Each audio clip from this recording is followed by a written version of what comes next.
Progress. Welcome to the Inside Carolina podcast. It is On the Beat Live. It is Thursday night, 8 a.m. Thursday night, 8 p.m., folks. I've got my coffee. I thought it was a.m. Got the big crew here tonight. Johnny T-Shirt and JohnnyT-Shirt.com sponsoring us. Gregory Hall making sure this thing goes right. Live, Greg Barnes, of course, Isaiah Lucas, Kirsten Clark. We've got the whole On the Beat crowd for Inside Carolina. I'm going to go to Greg Barnes first. Let's get into this basketball discussion. We'll see what the YouTube chat brings us, but I want to start here. Carolina's bench play, we have discussed it all year. We have wondered when they will build depth and if they will play depth and if Hubert Davis will play depth. It sure seems that in this week where they played Saturday, Monday, Wednesday, they play again this Saturday against NC State. Those guys look worn out against Boston College, Greg. The shooting woes, I think, are a function of being just gassed. Your thoughts?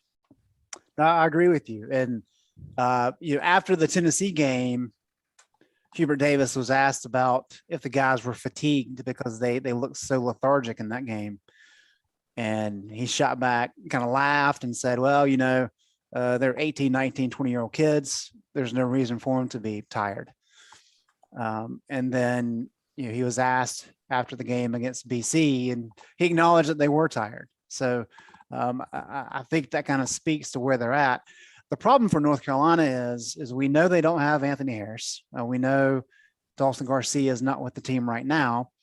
And the time to really build depth has passed because North Carolina is straddling that bubble line for the NCAA tournament. Every single game matters. It means a lot. And I know they've got 11 regular season games left. They need to win as many of those as they can. So now's not the time to be trying to build depth. You should have already had it. And that just wasn't something that Hubert Davis, for whatever reason, wasn't comfortable doing. Maybe the guys weren't quite ready to earn playing time. Maybe he thought he needed to win quickly and early in his first year. Really don't know exactly what the answer is, but we are where we are. And this is a situation where North Carolina's starters, their primary rotation guys, are just going to have to play a lot of minutes. I can't remember a time when North Carolina's starters have played at least 34 minutes in back-to-back games. It's been a long, long time. And I think it's going to be an issue moving forward. The fact that North Carolina has a set of these Saturday, Monday games is going to prove challenging because, they have a little bit of a break now until State on Saturday afternoon, but then they got to go to Louisville on a quick turnaround. I know that game was pushed back to Tuesday, but these are the games where this is going to pop up. And I'll say this too. This really makes the ACC standings even more important because North Carolina desperately needs a top 4 seed because you don't want to have to play 4 games in 4 days to win the ACC tournament if that's your only way into the NCAA tournament. I think looking at the ACC, you bring up a good point there about the double bye or whatever for ACC tournament purposes. But I think ACC, no matter how bad they are, how bad the league is, I mean, it is ridiculous that Miami is number 1 in the conference or tied for number 1 is like a 9 or 10 seed in some of these brackets. I mean, that is just unheard of going back for years. But I think if Carolina finishes in top 4 in the ACC, they'll get an NCAA tournament bid just because the conference is going to get at least 4. Gregory, your thoughts on that and how it plays in to the fatigue issue. I mean, they're going to have to win games like Greg said. Being home helps. This streak of being home, I mean, Virginia Tech has been all over the place. Boston College has been all over the place. Carolina's gotten lucky with their tight games schedule-wise being at home. But your take on how important stacking these wins are given how bad the conference is? Well, I mean, it's the only way to truly help your seeding, right? I mean, it's win and help your seeding, but as much as it's stacking wins, that's the important part because if you suffer losses, like if UNC had lost last night and played as bad as they had done and lost, like what Greg, your story was about, that was the worst shooting percentage that UNC has ever had in a win, as far as stats have been kept and things like that. What did they even shoot 30%? Was it 29.1. Yeah, it's just First time in Carolina history. Jones Angels, somebody tweeted this day. It's like 3,000 plus games that they've shot below 30% and won. Last night, against Boston College. And so like if they had lost that game, it would have been a Q4 loss, and it just would have completely derailed. Someone asked here, like UNC has a chance to fight for first place in the ACC against Duke next week. Why is there such like a negative connotation around this team sitting at 6-3 at ACC play? Well, one is because of how they lost to Miami and how they lost to Wake Forest. And two, it's because you see what happened last night where this team can kind of disappear. And yes, fatigue definitely plays a role, and then which leads into some of the stagnation and stuff like that. But if they had lost, then you're just falling off the wheels. And the fact that you can even consider that UNC could have lost that game last night when it was a 3-point game with not a lot of time left. Boston College didn't even score a point in like the last 7 minutes or something crazy like that. So it was the fact that you can say that UNC could have lost that game is where the negative connotation comes into play, in my opinion. And to answer your question, Tommy, it's just that's kind of why it's that important, because they can lose these games that they shouldn't be losing if they want to increase the tournament seed. And it's the same way Duke won't get a number one overall seed, or not number one overall, but just a number one seed, because they don't have enough quad one wins left on their schedule to boost it, because the ACC is that down bad. And so you can't boost it to be a one seed for Duke, just as UNC can only go so far, but they can fall way more if they lose some of these games than if they win them. Did you say down bad? Yeah. It sounded okay. I was like, dang, Gregory went all in first part of the show. Isaiah, it is. The ACC is not good. I misheard. Georgia Tech beat Florida State last night. Not good is, I think, a good way to. Oh, my bad. Or are you don't understand the terminology of down bad? Is that what I'm hearing? I thought you said another D word, and I was like, come on, man, don't get us FCC in the first little bit. Isaiah, what does down bad mean? I know I'm old, but what does that mean? Just like Kirsten's smiling. You're just down bad. I don't. Yeah, you're just in bad shape. You're in bad shape. Real like down here. All Urban Dictionary it for you. So Kirsten's down bad. parents and I go back. We're probably graduated high school the same year. So. Oh Jesus! Don't look. I'm probably the granddad of the bunch. Isaiah Schlegel on the chat said Baycott being 2 for 23 is the problem, and I get it. I mean that he has struggled mightily, but a lot of that's just being worn out, right? Yeah, no, he just looks tired. I mean, a lot of it, he's getting good looks, but he's tired, and it's hard to focus. Even though they are layups, post moves, when you're tired, the easy shots don't fall. Well, let me ask you this: what do you think weighs more, that, or since the Miami game, we've seen him defended a completely different way, in my opinion? So, what do you think it's kind of a combination, or what do you think what that is? Because I mean, Miami fronted the post, and UNC couldn't get the ball to him when they did. Armando still got his double-double, but it wasn't as easy per se, and now he's just having to fight. It looks to me that more of his buckets and baskets are coming on offensive rebounds, whereas in the past, it was him being able to get his first look up. I think he definitely is getting defended differently first look, but I feel like he's still getting a lot of good looks close to the basket that I think he would convert if he wasn't as fatigued. Yeah, look, Baycott struggles against guys that are really physical with him, but that's not much different than most every player not named Tyler Hansbrough and some of your elite bigs that are used to that. But Kirsten, as far as defending him differently, I feel like Carolina against Boston College, he was 1 for 13 or whatever. I don't know that he got the ball in great spots. Yeah, and I was just going to say that last night. I'm not sure if him being, rough handled in the paint was really much of an issue last night. I think he missed a lot of just wide open chippy shots that should have been made. So I guess you could contribute that to fatigue. And you said not getting the ball in the right place. And again, that might just be from fatigue from the whole team. I mean, like we said, we saw a lot of people standing around a lot, not moving the ball the way they should have. I don't think necessarily guards making the right decisions in terms of shot selection. So yeah, I think after 2-3 back-to-back games, a lot of it is fatigue. And I don't know how they can fix that, but just Armando needs to focus on making those shots and easy, chippy, wide open shots that he missed last night.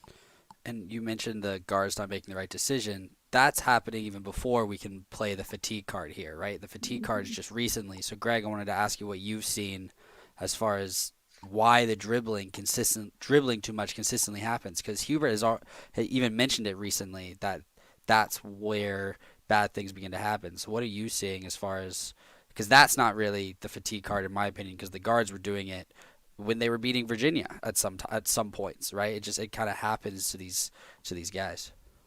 Yeah, for whatever reason, and I don't want to say it's AAU ball or whatever, but Caleb and RJ tend to get a little heavy with dribbling and kind of seeking out their own shots. And I think the coaching staff has done a good job, dating back to last year, of kind of getting those guys to work within the flow of the offense. And so when they do that and Carolina has success, they really cut down on some of that. But what you see against teams like Wake Forest and Miami that have athletic guards that really kind of pressure them and make them uncomfortable and really disrupt what North Carolina wants to do, that's when you start to see them get a little bit flustered and you start to see more of that hero ball. You start to see Caleb taking some turnaround jumpers from 18 feet with a hand in his face. And if you look at, against Boston College, BC is not a good defensive team in terms of stats. I thought they played really hard defensively on Wednesday night. So I think they deserve some credit for that. But if you look at what Caleb and RJ did, they were 9 of 26 shooting. Baycott was 1 of 10. Manick was 2 of 8. So when your guards have a significant number more shots than your two bigs do, I think that's a problem from what North Carolina wants to do, especially when you have a guy like Armando. And so no doubt Armando struggling around the rim has played a role. I mean, he's had 4 games in a row where he's really struggled. I know that he had the hand taped. Apparently he's got a little bit of a thumb issue. Hubert Davis dismissed it after the game.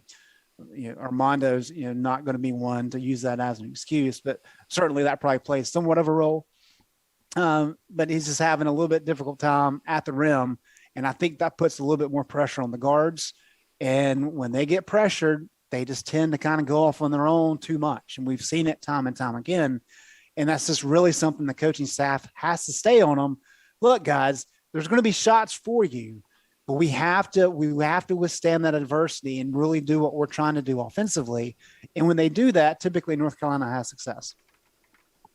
Yeah, I mean, I think Caleb Love can make some unbelievable plays and unbelievable shots, but I still say, and maybe I'm just old, but when he hits those step back 23-foot threes and they go in, that's good that it went in. It's still not a good shot, in my opinion. And it leads to more of that.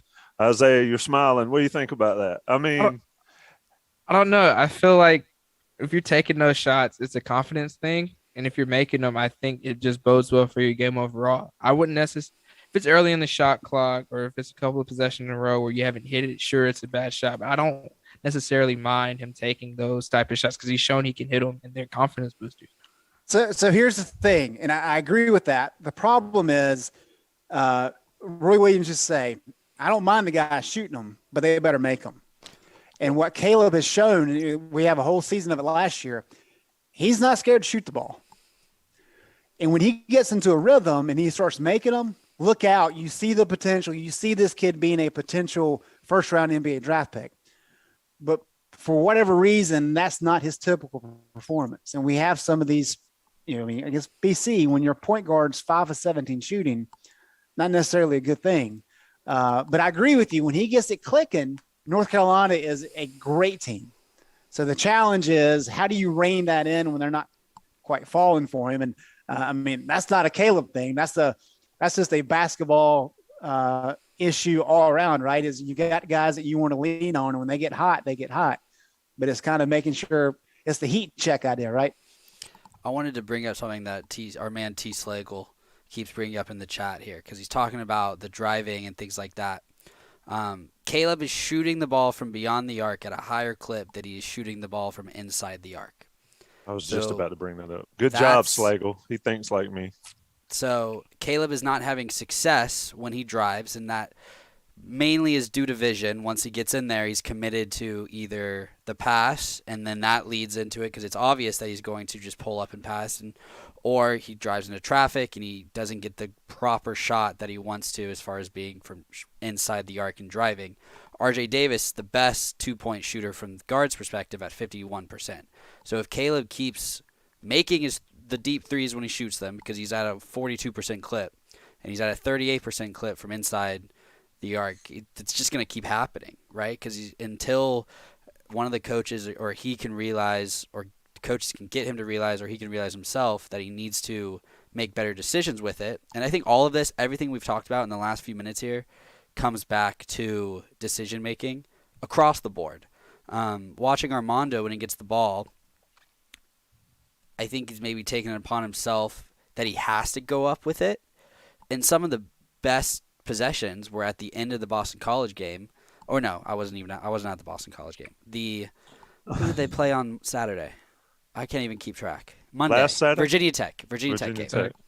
That was Monday. Wake was Saturday. The 8-0 run there at the end that kind of decided the game was Armando had it down low, got doubled, and then kicked it out. And then extra passes happened, and it led to a Brady Manic 3. That doesn't happen enough, whether it's Baycott inside, Caleb driving and then getting stonewalled or just not finishing, or RJ shooting a 3 that he shouldn't shoot because he's just dribbling and he can't find where it goes. It all comes down to decision-making across the board, 1 through 5, is I think where these issues keep arising. And I don't know how you fix that other than just tape and film review and being like, look, this is, and we talked about this after Virginia, how can they replicate that? And since Virginia, they haven't, not even at home against Virginia Tech and Boston College, although sparingly, not against Boston College last night. I don't think there was an instance of that at all, but definitely against Virginia Tech, there were sparingly instances of it. What do you think, Kirsten? Is it a shot selection issue? Is decision? Well, I guess decisions are shot selection issues. I mean, I think sometimes when they lose, everybody's got something to pick. When they win, we sort of forget that the issues are still there and they're on a 2-game winning streak. What are you here? It's games like Boston College where you can't ignore the issues because shooting percentage is just so bad. I think it's a lot of turnover from last year. I think we saw a lot of, just using Caleb as an example, a lot of these shot selection and not necessarily making the right decision. I think we saw a lot of this last year. Has he gotten better? Absolutely. But there are still times when he's shooting that long 3 that Isaiah loves and he's not making it. There are times when he's driving in the paint and throwing something up that, probably could have made the extra pass and it would have been a wide open shot. So I think it's a learning process.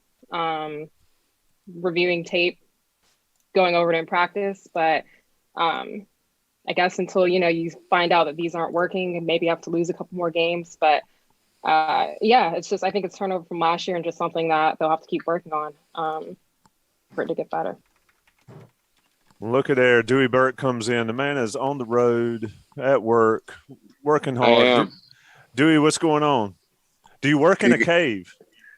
Can you guys see me? Okay, I just stepped outside because I got too many people in my office, so I'm outside in the cold. But I'm here for you, Tommy.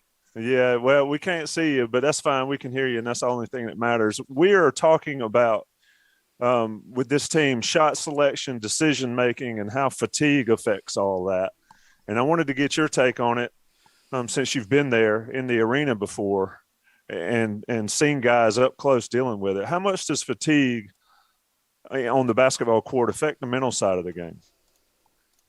Look, I think it definitely does. I don't have fatigue concerns if you're playing a normal schedule where you've got several days between games. These kids are young, they recover fast, and it wouldn't normally be the concern. But 5 games in whatever it is, 11 days, I think that definitely becomes something you think about. And when guys are playing 37, 38 minutes. So it's like anything else in life, as a parent, when I'm tired, I probably parent worse. As a coworker, it's the same thing. So when you're tired, your decision-making is worse and your temper is different. And it bears itself in athletics too.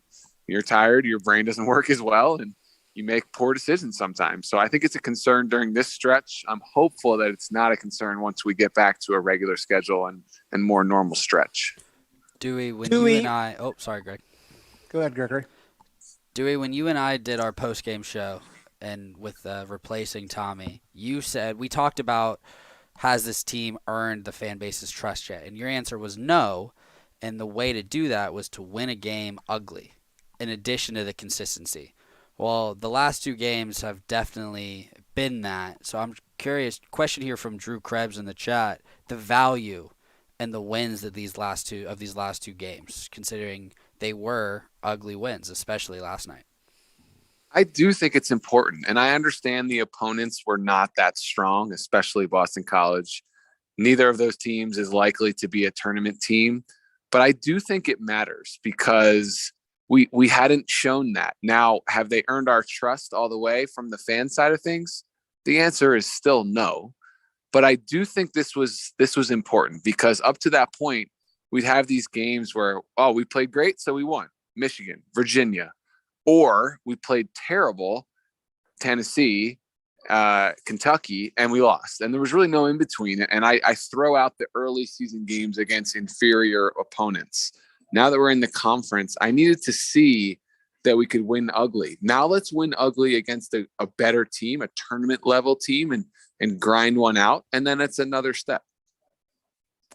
Dewey, the team is shooting about 33% over the last 4 games.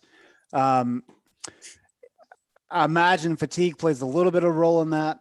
Not having guys like Dawson and Anthony Harris played a role in that.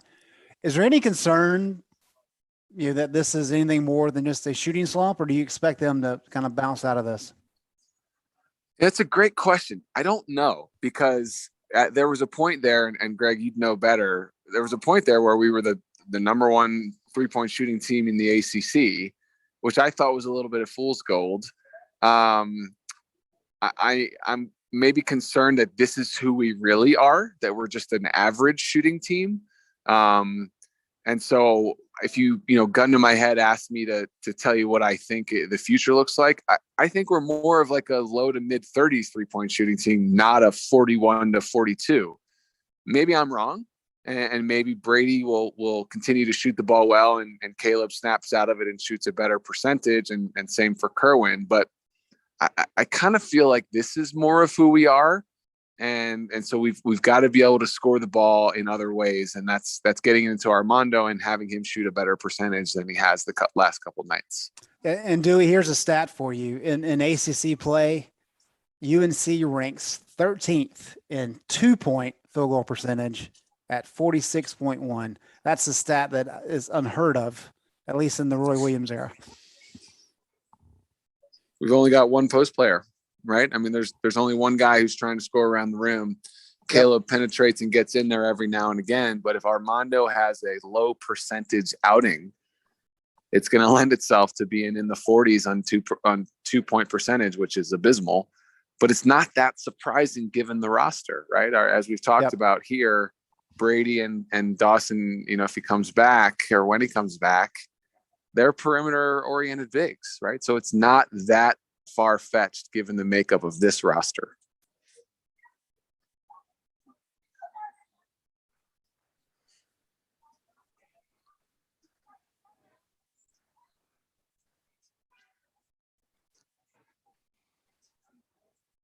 No, I think Armando's body of work is good enough that we've seen him largely make the shots around the rim that he should make.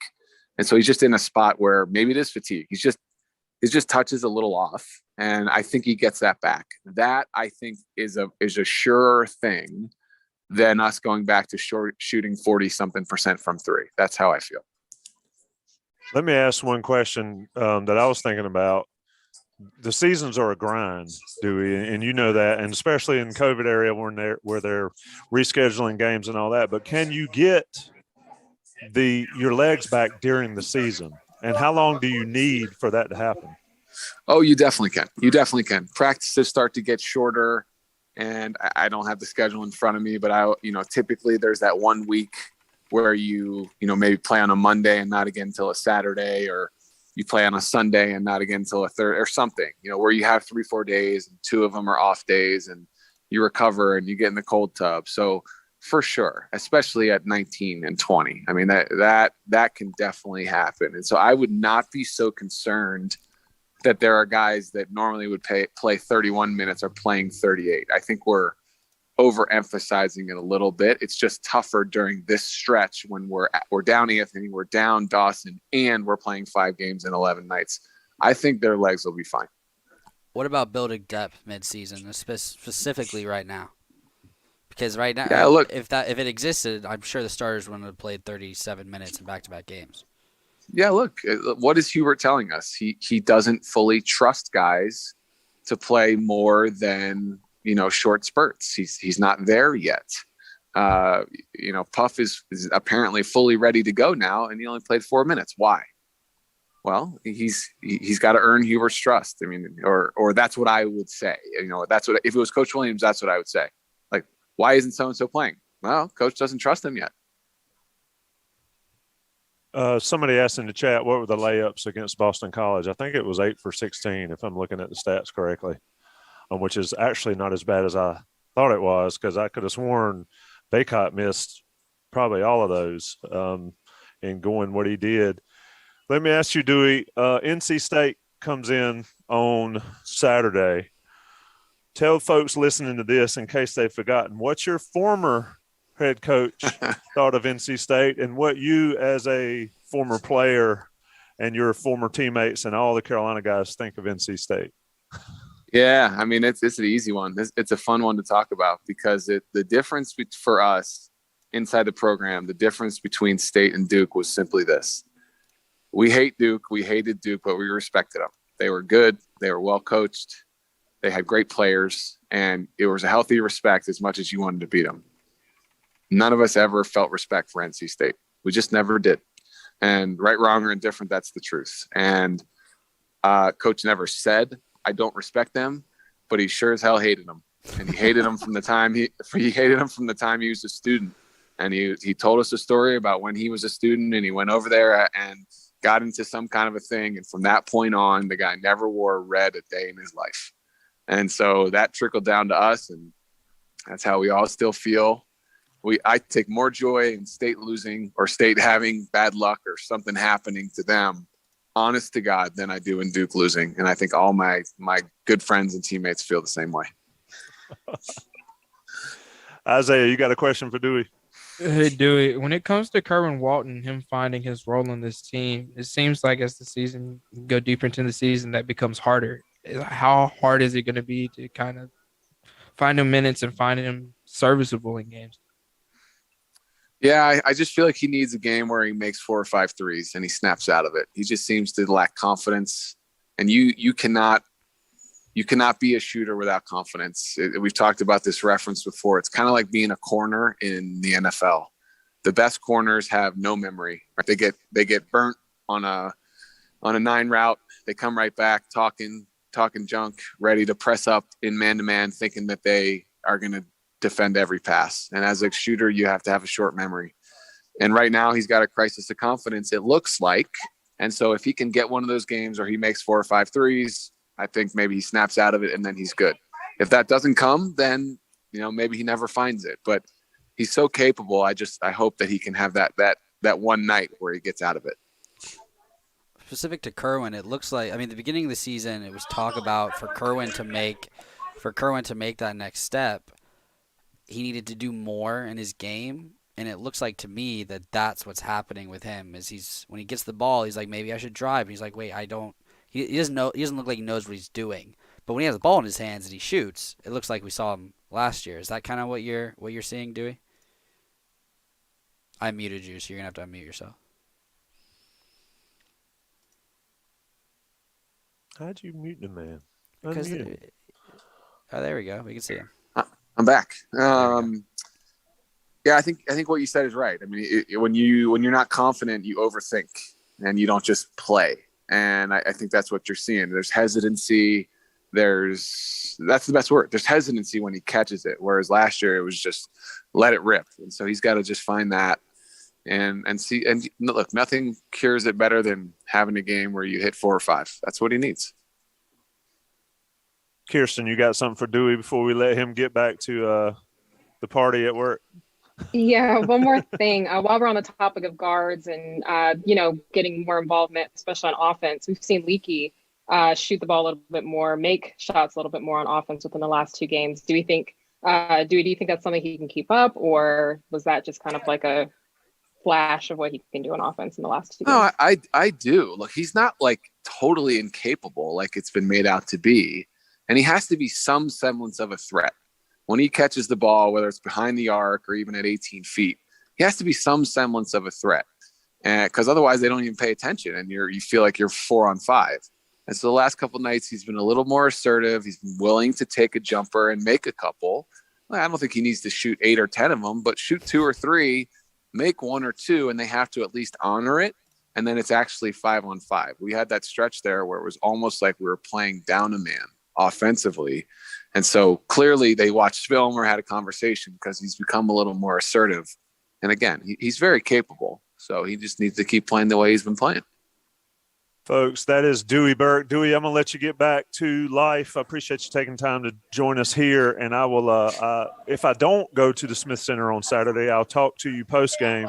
Either way, we'll hear from Dewey on the post-game Inside Carolina podcast on Saturday. Thanks, man. All right, guys. Thank you. Bye-bye. Take care. It's interesting, Greg, about the Leaky issue. We talked about how Storm Murphy was basically sitting in the lane waiting for him to do something. Leaky do something. And Boston College kind of did that as well. I think he needs to do more offensively one way or another. I don't know if shooting threes is that, but he could attack more maybe. What do you think, Greg?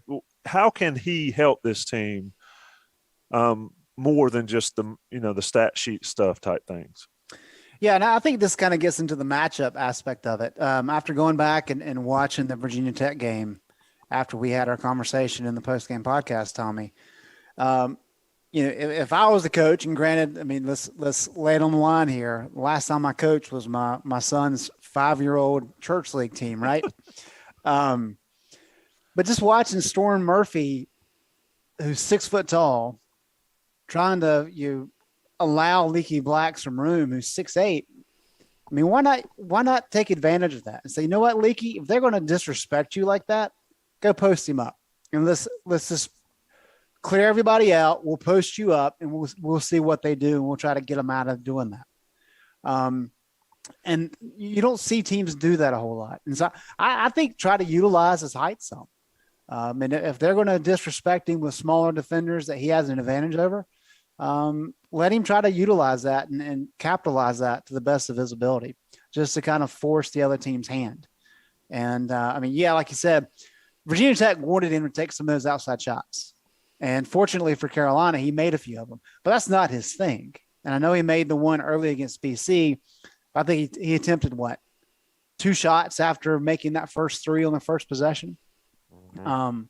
So a little bit of that, if they're not going to respect him, give him the ball and let him drive or let him post people up, just to kind of shake things up and try to get things, get the equilibrium back, if you will.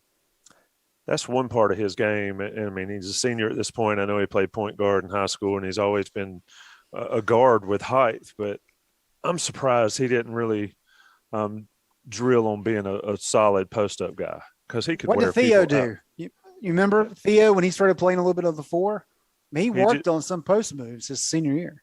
Yeah, I mean, if you're a guard with size and you work on your post game, obviously he's the greatest to ever do it. No offense to y'all young guys, but Jordan, what did he do late in his career? He posts you up and fade away all night and wear you out. Isaiah, people keep asking about Dawson Garcia. He is unavailable. He is not back. He is at home and all that.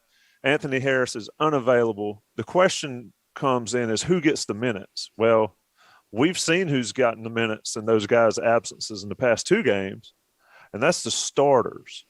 For you, and Kristen, I'll come to you next. Who gets the minutes, or who needs to get the minutes for this team to be better down the stretch when the schedule toughens up a little bit.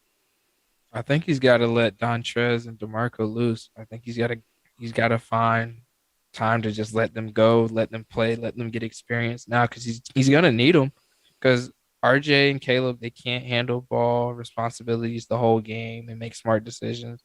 And then down low, if you just have Brady and Armando, I mean, they'll get tired. Puff can come in, but you're still going to need to be able to pair one of them with two other guys, whether that's Puff and Dontrez or Puff and DeMarco with two other guards. So I think the freshmen definitely have to start getting more minutes. Ms. Clark, Isaiah, you took, Puff. Yep, Isaiah, you took the words. Go ahead. Go Is on. Puff the answer? I was gonna say Isaiah took the words right out of my mouth. I think we've seen Puff. He's had his time, not much, but he hustles when he's out there. So I think definitely keep playing him. But Dontrez and DeMarco, it's time to let them play more than just in the last minute of the game. Let them get the jitters out, give them some more minutes. I think they can produce, but you can't produce if you're on the bench. So give those freshmen some time. He's gonna need them next year. So why not start now? When it comes to Puff, I think Sherelle hopped in. He likes to just like pop in at times and post some knowledge in the chat. And he popped in and said Puff has more floor burns where he's diving on the floor and whatnot, going for loose balls, than some of the starters do. And he's obviously been in a limited role.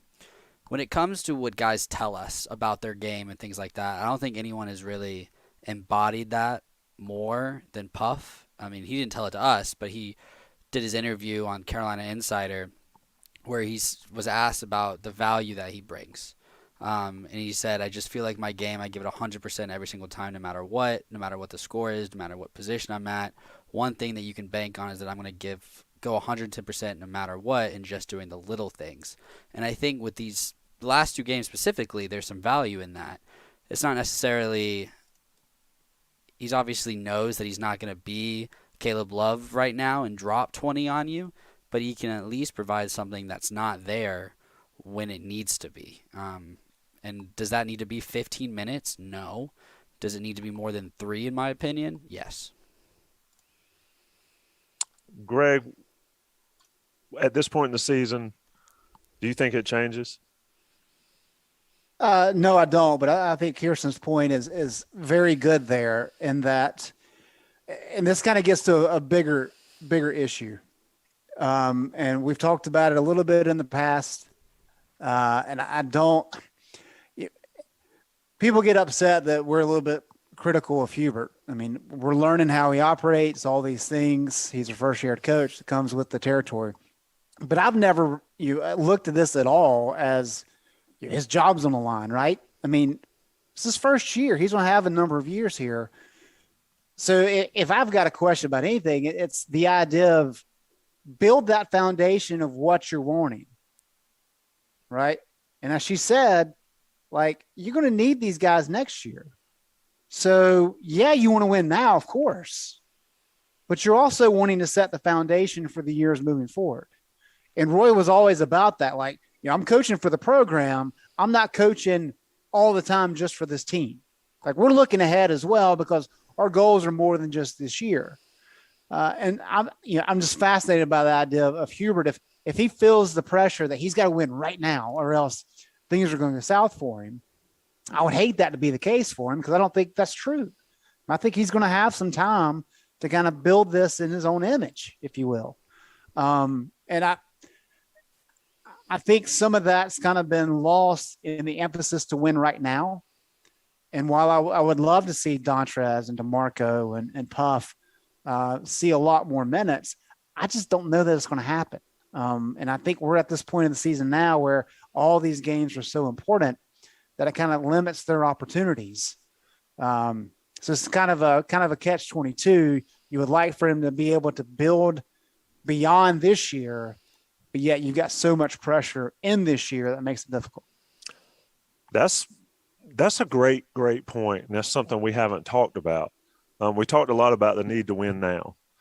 But if ever there was a year to get a pass, it would be this year.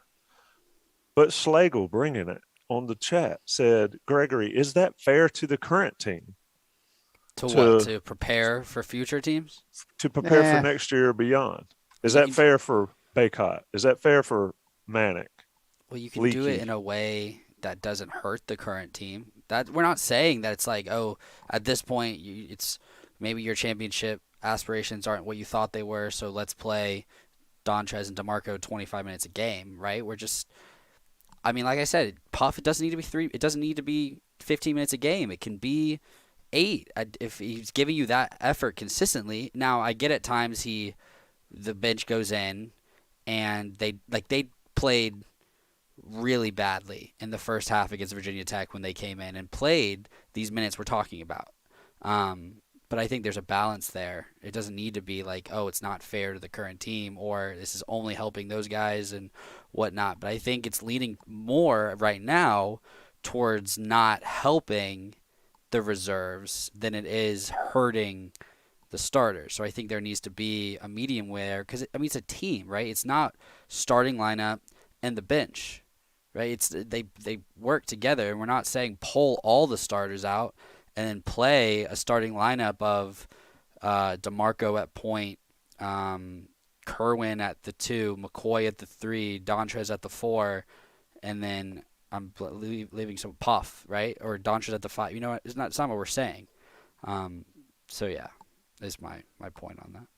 Greg, is there and I don't know, I'm just asking blindly, is there a place to check minutes played like over the years? I was trying to look up the 1982 team to see the stats. Of course, you can find the stats and the scoring and all that, but is there a warehouse that has drills down as much as minutes played per game? The record book.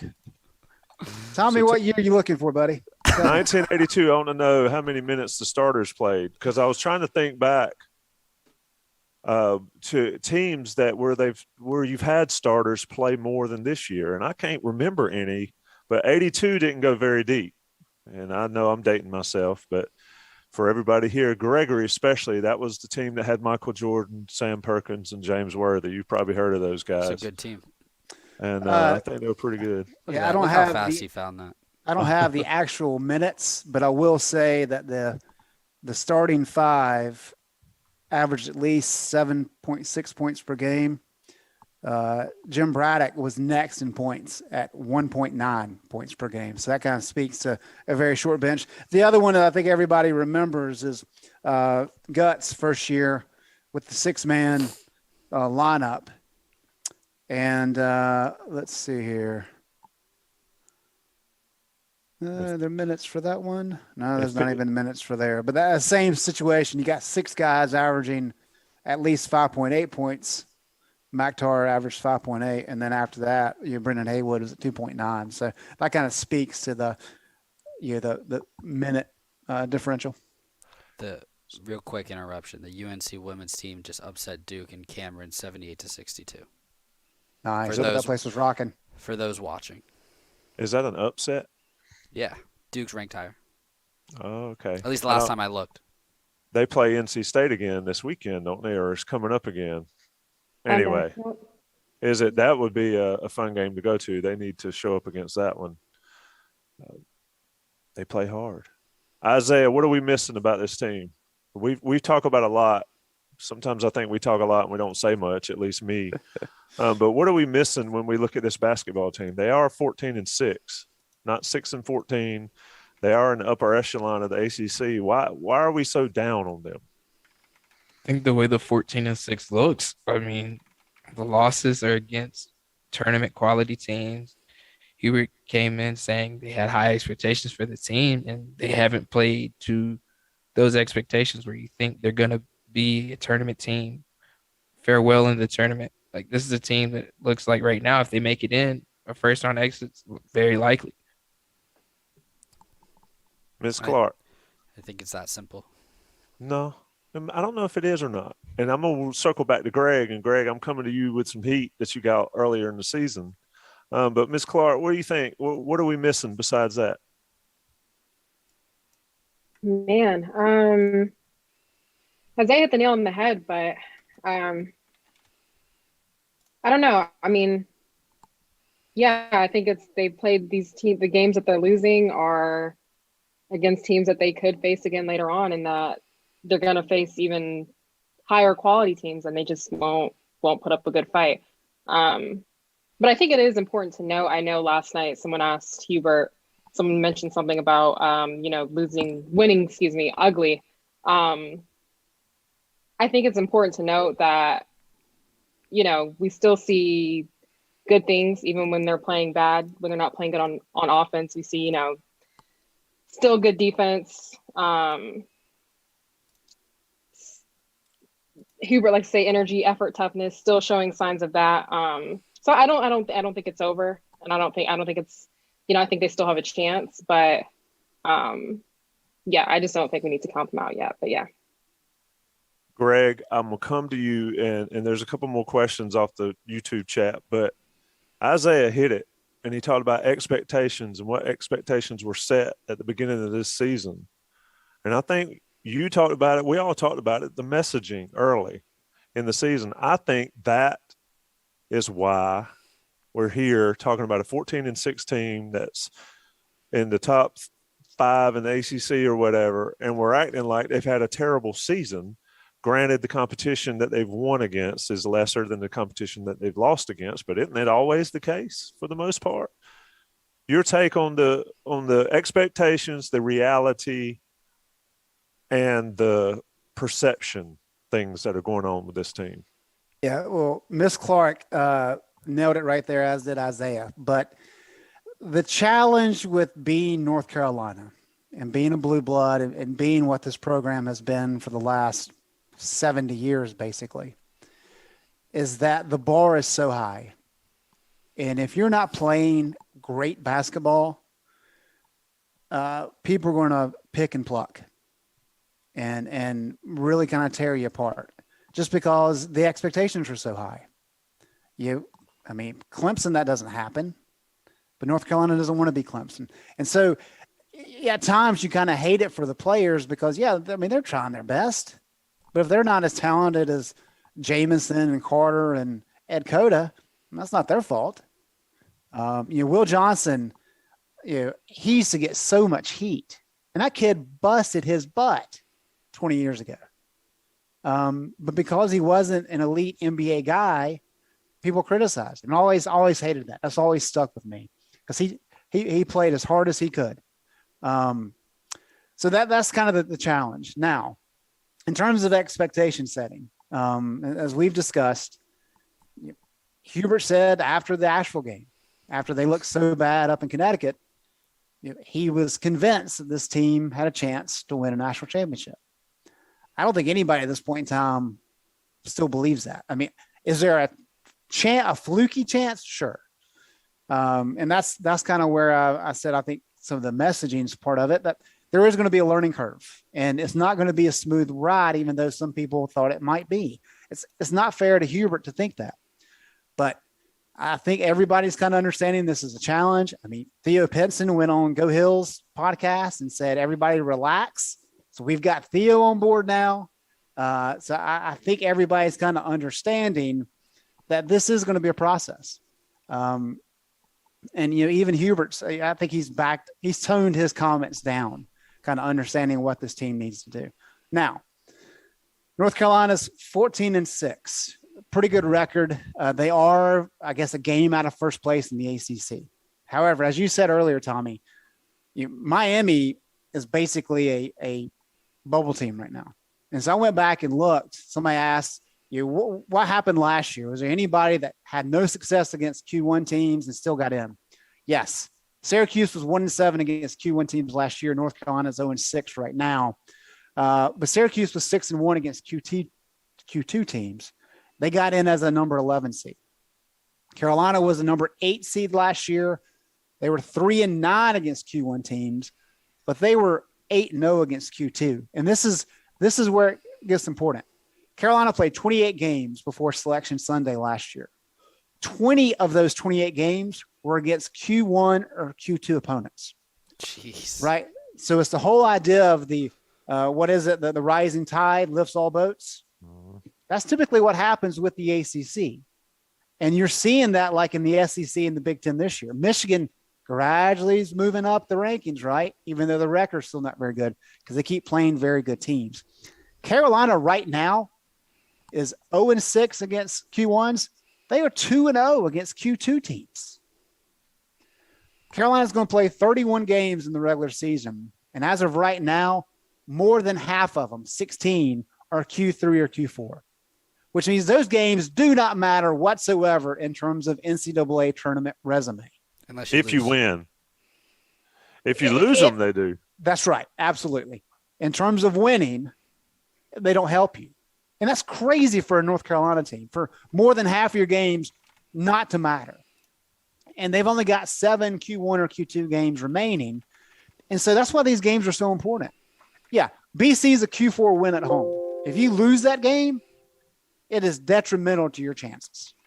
NC State's going to be a Q3 game. They cannot afford to lose that. They need to win it. They cannot afford to lose it.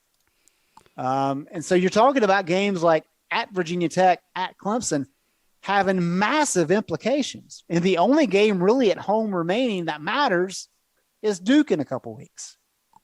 And that's just kind of because of the ACC struggling the way it has and because of North Carolina not taking advantage of some of those non-conference opportunities. They're really kind of in this hole. And it's not like they can just coast. I mean, they need to win a majority of those games. They are 2-6 right now against Q1 and Q2 opponents. That's not good.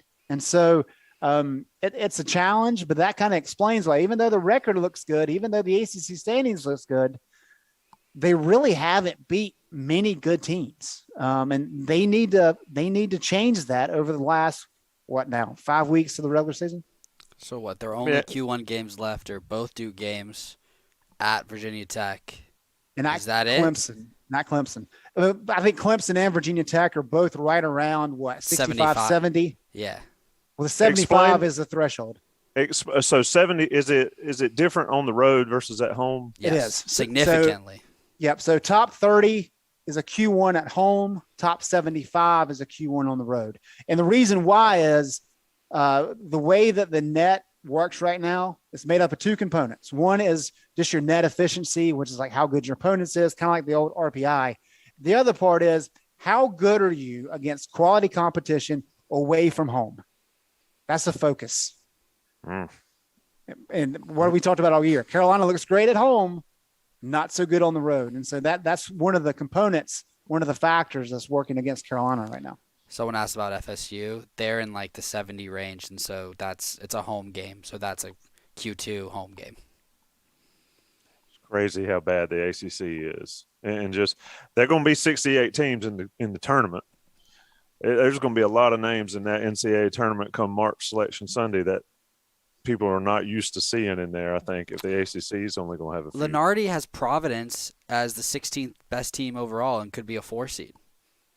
Like, that's Exhibit A of names that you're not used to being a top 4 seed. I mean, Providence makes the tournament, but when was the last time they've been that high, you know? Best Providence team I remember was like a 9, unless you're talking about Billy Donovan way back in the day that I think went to the Final Four. But Providence Pitino, with Chris right? Dunn's. Was it Pitino? Yeah. That, 87, I believe. Yeah. Speaking of Pitino, it was yesterday.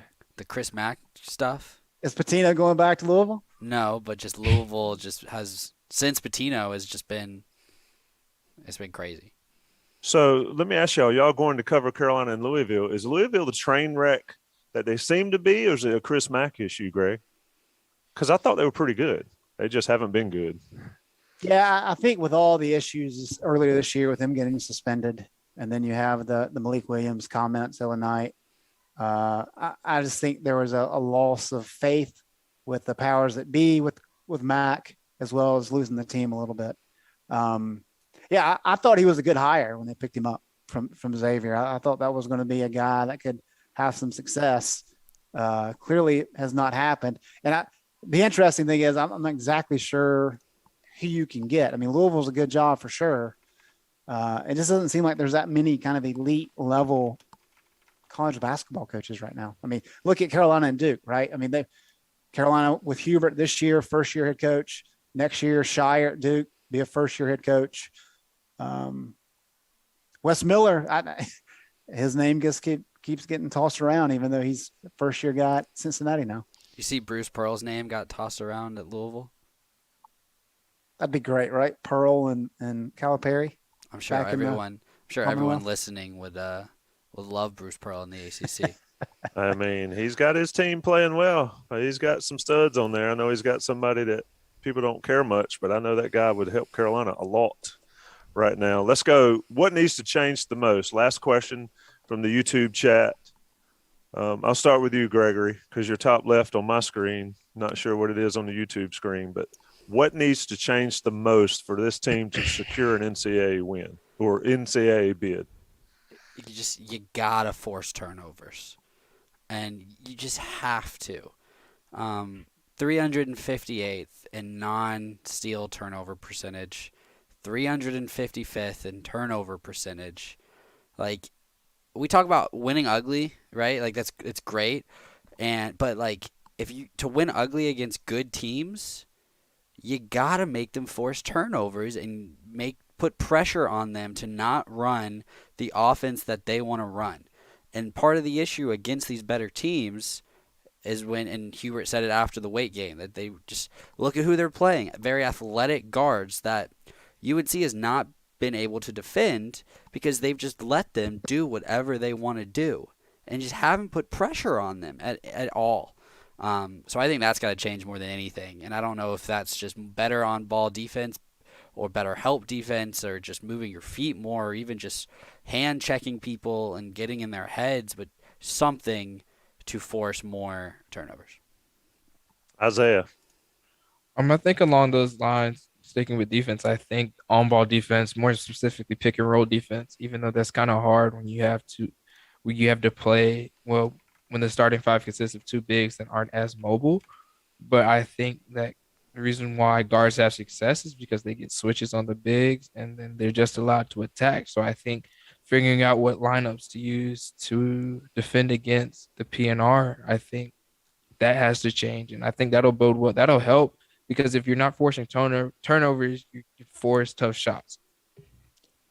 Ms. Clark, what needs to change for this team to make the tournament? I'm going to go to offense. I think they need to up that 2-point field goal percentage, whether that's getting the ball to Armando more, making sure he makes those shots that he needs to make, seeing more high-scoring games from him, and then from the guards, getting inside more, not shooting outside as much, missing those shots, but getting inside, getting fouled, getting to the line, and upping that to 2-point field goal percentage. Greg, you'll be last. I'll go before you close it with some knowledge. I agree on the 2-point field goal shooting. The last couple games have really dragged that down, Baycott stuff. But my thing is, and Greg, you can speak to this, when Hubert talked about having a modern offense, I thought we would see more open drives, more opportunities like other teams have done to Carolina. But it always seems like Caleb Love or RJ or whoever are driving into traffic, even when they're playing 4 out, 1 in. That's been the interesting thing for me. So is that a learning process of learning this offense, or people not respecting, whether it's Leaky out there or Justin McCoy out there on the wing? What's going on there? And then what's your take on what needs to change? Well, I do think a lot of that is just the capabilities of the guards in question in terms of getting to the rim. RJ, just because of the size, has had some issues. I don't think I'm alone in thinking that, in saying that I thought Caleb would have more success being able to get to the rim than he's had this year. And that's just kind of a strange thing. Carolina, other teams do a very good job of, once you get around a screen, there's a straight line to the rim. And Caleb has just kind of struggled with that for a variety of reasons. But yeah, I want to build on the 2-point field goal percentage thing because I think that's very important. Why is that an issue? Two things. One, last year, North Carolina offensive numbers were not very good. I mean, they were outside the top 250 in effective field goal percentage, outside of top 250 in turnover percentage, 3-point field goal percentage, free throw percentage, all these things. But yet they were top 50 in adjusted offensive efficiency. Why? They were number 1 in the country in offensive rebound percentage. They rebounded 41% of the misses. That gives you those opportunities for very easy shots at the rim. But if you look at what North Carolina has done this year, Carolina is 108th in offensive rebounding percentage, 31%. So 10% less than last year. Ken Palm did a podcast, I guess it was yesterday. It was really enlightening. It's about the offensive rebounding percentage partly has played a role in North Carolina's struggles and lack of consistency. And beyond that, if you look at assists per made field goal, Carolina's best teams, like in 2005, Carolina assisted on 63% of their made baskets. This year, that number is all the way down to 51.9, which is 158th nationally. And it's 40% in losses, by the way. Yeah. And so that speaks volumes. So they're not doing a good job hitting the offensive glass. They're not doing a good job passing and getting good looks. I mean, that's where your 2-point field goal percentage issues come from. And so you're not getting those easy baskets. And then, of course, last couple of games, Ramondo's had problems at the rim. That only makes the matters worse. So, I get a lot of grief for being a big Roy Williams fan, but he was adamant that, look, take as many easy opportunities at the rim as you can and work your way out from there. And I think because of the change, I think it's a good change. I mean, it's the modern offense. I understand all that. But I think because Carolina has made a point to really rely on the 3-point shot, it has hurt them a little bit inside. And, as Dewey said earlier, Armando is really your only true big inside. And so if you're not having guys that can get to the rim like your guards on drives, you're really limited with some of those looks. And I think that's where some of North Carolina's offensive issues have come. And they don't have a guard. Carolina played somebody the other day, maybe it was Wake Forest, or it's been one of those teams where they didn't have many assists is because they were wearing Carolina out on dribble drives and they were just taking it all the way to the rim. Carolina doesn't have that. And Love and RJ can once in a while get to the rim. Rarely do they get the rim cleanly. Gregory, you want to ask a question to close us out? Because I'm great at these type questions. Yeah, what happens on Saturday? Roy Williams gets honored. NC State, since they should have beaten Purdue, literally should have beaten Purdue, and then blew it and lost in overtime, is 3-9 since that game. And that game has just broken them. And it's just, I just don't understand, because Sebron is a really good player and could get 30 against Carolina. Kind of like LaRavia got 30 on Carolina. Same type of, he wants to do the same things. He's way more athletic than LaRavia. What's his name? Cam Thomas, I think. Cam Hayes. Who's Cam Thomas? Why do I have that name in my head? Anyway, Cam Hayes can shoot the ball well. Defensive tackle for North Carolina on the great 2009 defense. Yeah, no, that's not what I'm thinking of.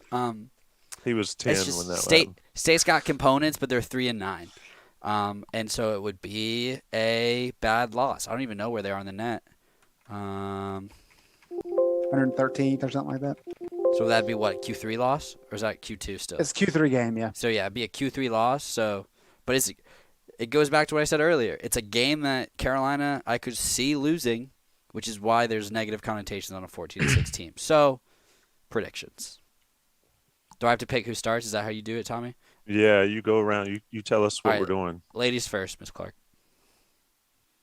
I'm going to have to go in favor of UNC in this one. They're at home. They've shown they can win at home. I think State, it's going to be a tough game. It's going to be a close game. They're going to come in ready, especially since they've had, not such a good slate in the last few games. But UNC's on a streak right now. Again, they're at home. I think this is their game. So. I'm going to need a score prediction. A score? Okay. I'm going to go... Oh, man. I think it'll be a pretty high-scoring game, so I'm going to go...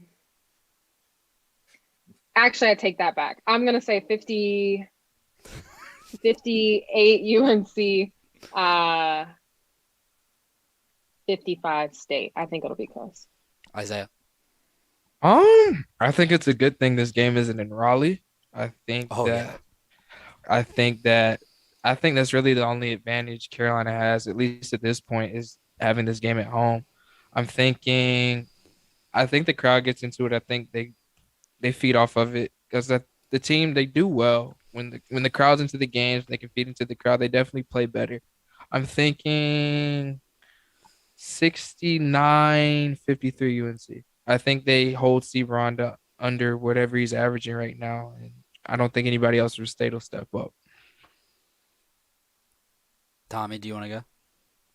I mean, I can. I think it'll be higher scoring than that. Look, Roy Williams is being honored. What did Dewey say about what Roy Williams thinks about NC State?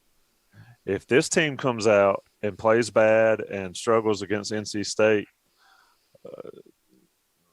I'd hate to see the outcome. I'd hate to see the Inside Carolina message boards after it for sure. I think Carolina plays well. It's at home.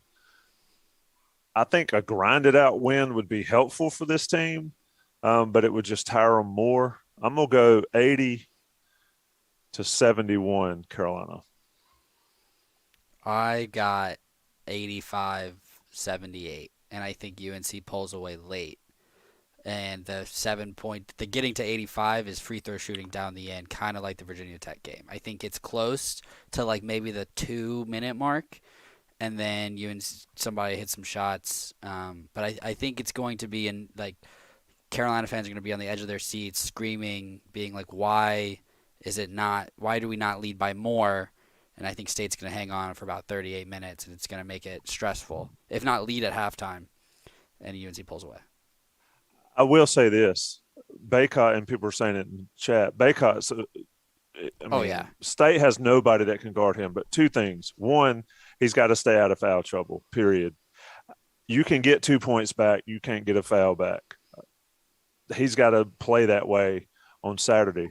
But I think it matters how the game's officiated. I'm not talking about the refs. I don't do that. But a lot of times these refs have let a lot go in the first half, and then they call it a much closer in the second half.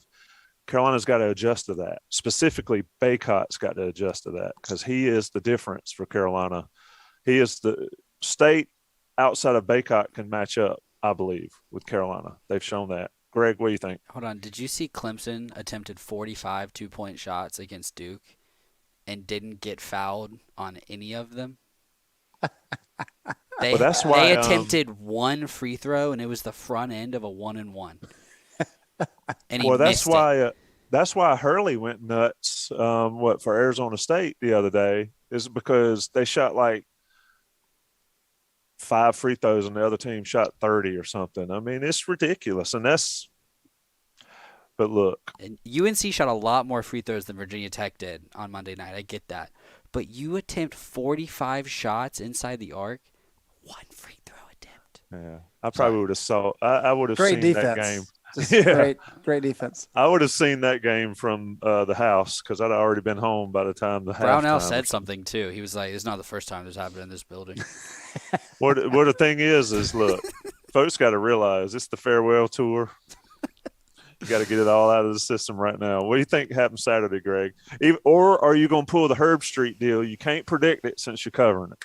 Oh, well, I've already did that. Oh, I think Roy Williams watches a lot of these games, and I mean he cares, but he doesn't really care. He's just there eating popcorn with Wanda. But this game, I think he's been thinking about this pregame speech for months, and so I bet he has those guys jumping through the ceiling before they come out. And so I think just from an intensity and effort level, Carolina is just going to be too much. I will say. Sebron is a incredibly talented kid, especially kind of getting to the rim. When he's adamant that he's going to score, he is tough to stop. Now, he doesn't have a lot around him, but he's played a lot at the 4 with Manny Bates being out for the year. Talk about Baycott. State has nobody to guard him. If they got Sebron working at the 4 and you got Casey Marcel being your 3, Brady Manick, I mean, toasted. Yeah, I mean, like no chance. And so that is going to test what Hubert Davis wants to do. Do you go and move Leaky down to the 4 and not play Brady as much? But then you get into the situation, you got to play some of the other guys a lot of minutes who haven't played much. So a lot of interesting matchups, I think, that can play out. And I think they're going to be more relevant in Raleigh in a couple of weeks because of the Roy Williams factor in Chapel Hill. But I think there's a lot of parts inside this game that are fascinating. but I got Carolina winning this one pretty big. I'll say 75-60. You have to put Leaky on Sebron. You cannot allow Manic. There's nobody else though. I don't think it matters who you put on him. I really don't. You put Manic on him, and he's going to have 30. Well, they had to switch up against Wake. Leaky And that's wasn't no offense to stopping Manic. anyone. You know, it's just like, I don't think you're stopping Sebron. If he wants to get to the rim, You let him have his 35 and you stop it. I think the key is going to be if Smith's hitting threes. If he's hitting threes and Sebron's getting to the rim, you can't help. now you're talking about a ball game. But and you can't help because then they're going to hit threes. Yeah, Hellam's has been decent when they're pretty good, but I don't know. I think it's a challenge to Leaky to play Sebron. Someone asked for Sebron's jump shooting percentage, and he shoots 25% from three. 25 from three. Yeah. And I don't think there's a separating anywhere between at the rim and jump shot. But if he's shooting 25%, you got to make him shoot. Yeah, but he's shooting also 54% overall, so he's pretty good. 57% from two. So. Yeah, and he also averages 9.3 rebounds. So, I mean, the guy can play. Oh, yeah. And the thing is we can't be talking about somebody not named Sebron after the game, because if we are, NC State snuck into the Smith Center and pulled off an upset. I think we've covered it. I think that Carolina and State, if this game can't get the Tar Heels on fire, then I don't know what. I agree with Greg. The pregame speech from Roy, the honoring him at halftime, I think the Smith Center should be on fire. It's been a struggle, these midweek games. Greg, you and I slacked during the game. The Boston College crowd, it's tough. Virginia Tech crowd, tough. Saturday needs to be a great one for the fans, for the players, for the coaches, and especially for Roy Williams and the Smith Center. It's been On the Beat Live. Gregory, Isaiah, Miss Clark, Greg Barnes. We'll have Inside Carolina live on Saturday. Joey Powell's back from Paradise. So we'll get it together at WCHL Studios and bring you that show. And somebody will be doing the post-game NC State show shortly after the horn, I guess at 4 o'clock or so. Everybody, appreciate you joining us. Rate us, review us, subscribe on YouTube, Spotify. Like us on Spotify. It helps us out there. And also on the Inside Carolina podcast. Do what you got to do. Thanks, boys, and Miss Clark. Recording stopped.